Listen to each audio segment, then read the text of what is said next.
Are you scared? Excuse me? Are you scared? I was so confused. I'm sorry, I don't understand what you're saying. Are you scared? Are you scared sitting here across from me, a man from the jungle who fights against the Burmese army? I was petrified. I didn't know what was going on. He had caught me off guard, asking me if I was scared. We're just having a conversation here. I look to the left. I see my female colleague. I look at her. Maybe she has an answer. She's looking back at me.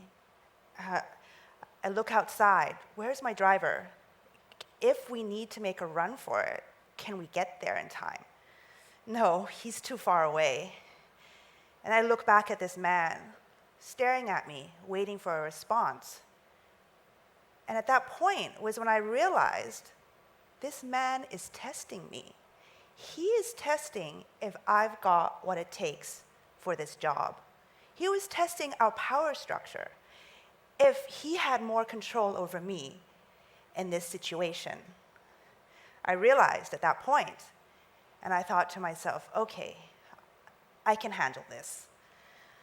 Took a deep breath, I looked straight back at him, and I said, no, I am not scared.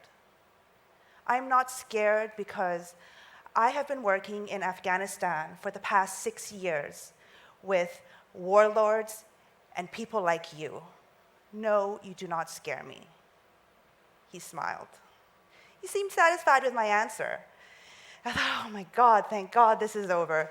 You know, this whole time I was so petrified because I didn't know what was going on. He caught me off guard. And I could hear in the other room, which we were divided by just a curtain, I could hear men talking, moving around. I had no idea how many were behind that door. I had no idea they had arms. They were carrying guns. This was 2014. I had just moved to Myanmar to take up a position with UNHCR. I was the head of the office in that state, which bordered with Thailand. And as part of my new role, my job was to meet with the chief minister, local authorities, and also the armed groups. While the armed groups in that region had all previously, 2 years before, signed a ceasefire agreement, but they've been fighting against the Burmese army for about 50 years. So, you know, I wasn't 100% sure that the ceasefire agreement was going to uphold. But I knew that my job there was to look at how could I help to assist the situation, to help assist refugees who wanted to return back to Myanmar, to be able to return peacefully, have a livelihood, and could, you know, restart their lives again, no longer having to live in refugee camps in a nowhere land. But that time, I realized it was the first time I felt fear like that. Previously, I had worked in Afghanistan. I felt fear, but never challenged as a woman, challenged if I was strong enough, if I could believe, if this was a man's world. I thought, this is not just a man's world. This is also a woman's world. It's a world where I also belong. And even if I wanted to take any job, being a woman shouldn't hold me back from it. And so, you know, it's the type of fear that I felt, I realized this was a new kind of fear, because when working in Afghanistan, the kind of fear that I felt was more like, am I going to get killed today? Am I going to get caught in an ambush or a bomb? But in Afghanistan, at least, I had bodyguards, I had intelligence. They're able to tell me where I should be, where was safe, at what time I could travel. But here in Myanmar, I was alone, by myself, and a team, an office, a small office of maybe around 3-4 people. And all I had was a UN flag, a blue flag, that was my source of security. So I first told you a story about 2014, an experience of fear of mine. Now I want to tell you about something that happened 2 years prior. It was in December 2012. I had been working in Afghanistan for it was a trip where I had been there for maybe around 2 or 3 weeks. I have to admit, it was a time when it was a really low point in my life. I really felt beaten and wallowing in my own misery and self-disappointment.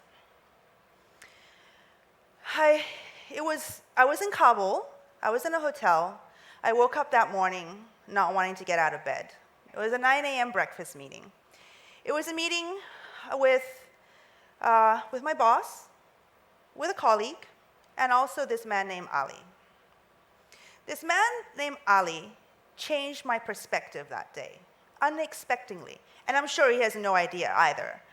So he said 3 words that rung and stayed with me: ego and human connection. Ego and human connection. So, at breakfast, we were talking casually. He was soon going to be leaving Afghanistan. He had been living there for the past 16 years, working in development. And he told a story. He said, President Karzai wanted to give me an award for my 16 years of service here. But I actually told him I prefer to decline this award, because if I accept this award, it's actually my ego that accepts this award.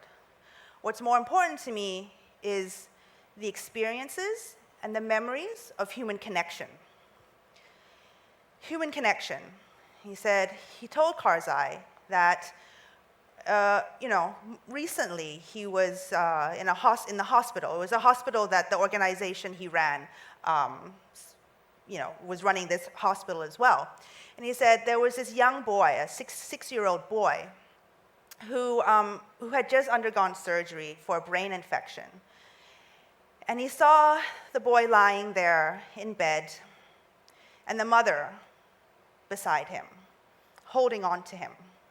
She didn't know what she could do. All she could do was pray and hold on to her son and hope for a recovery. Fortunately, the boy recovered.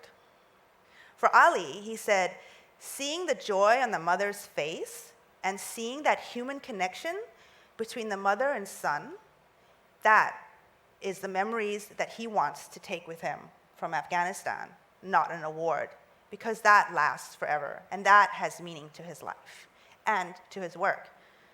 And I thought, yeah, why am I so concerned about, am I good enough?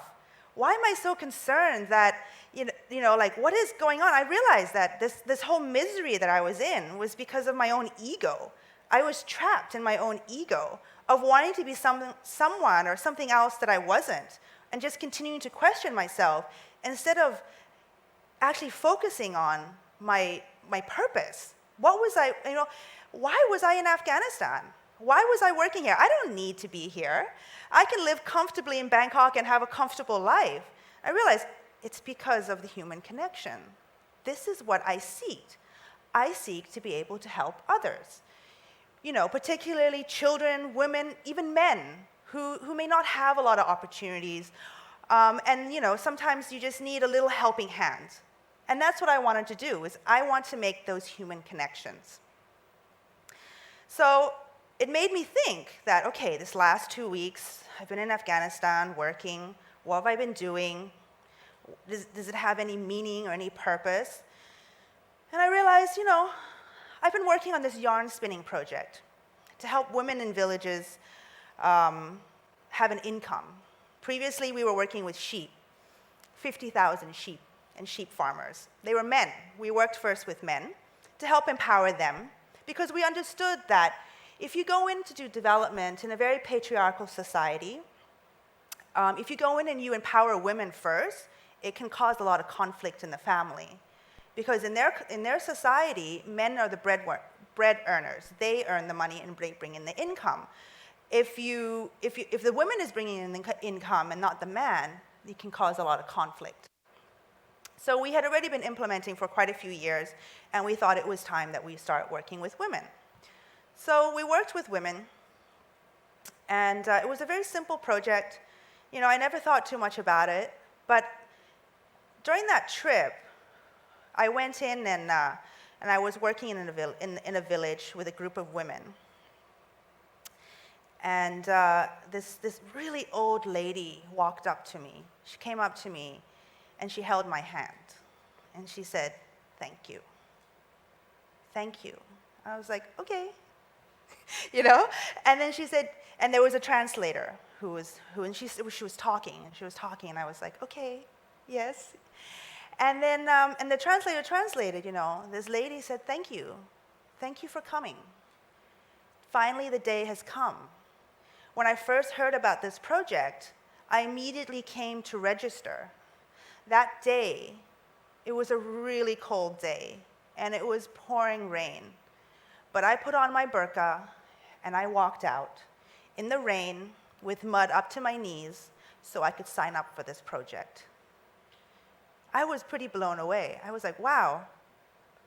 I thought, wow, I didn't realize that I didn't have that perspective at the time that, this project could actually really mean something to someone. And this lady was old. She must have been like 70, 80, I'm not sure. She was really old, and she still had ambition, and she still saw a future for herself as a way that she could still earn income, do something within her home, and provide for her family. So I think I realized that in moments when you're down or have a lot of self-doubt, it's a time of self-reflection too. To think of what is your intention? What is your purpose? What do you want to do? And not be clouded by ego of what you want to achieve and what sort of fame you will get or how much recognition you will get. I don't think that's important, because then you lose sight of what you're really wanting to do or why you're really doing that. I think there's so much can be achieved when you set your ego aside. So at that time, so now I look at, this younger generation. And it's so impressive that there is so much younger youths that are interested in social justice. At the time when I graduated university and started working, I didn't know anyone within my circle of friends or not many people who were interested in social justice. I kind of felt alone in this world. And so I never really shared much of my experiences working in the different countries or the different people that I would meet. But now I see that, the world is changing, and there's a younger generation that's really interested in social justice and really want to fight for justice, equality, and breaking gender stereotypes. Talking about issues that was never talked about before. So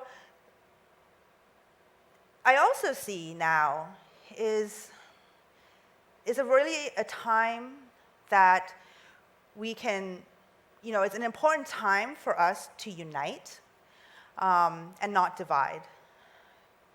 There is, in our country, in Thailand, there is increasing polarization of politics. I see it as something good, but then also something to be cautious of. The caution is, what I notice a lot is the use of social media. And in social media, I see there's a lot of negative comments or really harsh words used, even sometimes sort of hate speech. This is something that, that makes me, even me, myself, not want to voice my opinion. I think that is important. You should be able to express your opinion. But you should also feel safe. Everyone should feel safe to express their views. And then it should feel safe to be expressed diverse viewpoints. Because when you are able to express diverse viewpoints, that's when we're really able to have a dialogue, a constructive conversation. But I'm not sure that exists right now. But my advice is, or what I think at least, in terms of what I try to do the most is, whatever I communicate, whatever I say, even if someone has a different opinion from me, at least I try to listen with openness, and I try to respond with compassion and empathy, because everyone's experiences is different. We all have lived through something different. And those experiences are what shapes people, and you should not judge them for that. So I think in terms of gender, women need to be each other's allies. This is a time when I think women feel a little bit more empowered to stand by each other, to speak up what they say. And I think we need to continue to create safe environments for women and also men to share their thoughts and opinion. It's really important for women to be able to feel empowered, to feel that they have a safe space where they can express themselves. I myself have felt really fortunate. Before I said that I haven't really felt I've been held back because of my gender. I think a lot of that has contributed to, very fortunately, the bosses that I've had, both men and women, who have always supported me. And they've never told me, you can't do that. They've always said to me, you can do it. Even when I was feeling like, no, I can't, I just cannot do this. It's too difficult, or it's too much of a challenge. It was quite often my male bosses who said, no, you can do it. Go out and go do it. So because I've been fortunate to have really good bosses and really good mentors, I feel that it's also my duty to be that boss and that mentor too. There's a lot of times when I work in a team or I'm leading a team and I see the girls on the team who are usually younger, they're not so confident with expressing their opinions or expressing what they say, but they will maybe tell me in private, I thought this, or, what do you think of that? So I think that at least they're able to feel safe saying it to me in a private space, but I also want them to feel empowered to be able to say that in a more, in a meeting room or in a more public space and not feel that they would be judged. So, myself, I go back to that first question I was asked in Myanmar. I ask myself sometimes too, are you scared? Yeah. There are days when I'm scared. But you know what? I also know that I don't question myself anymore. I have so much more confidence than I used to because I no longer ask myself, am I good enough? It's not an important question. It's completely irrelevant. I just know that fear will not hold me back. Fear will not imprison me or my ambitions. Thank you.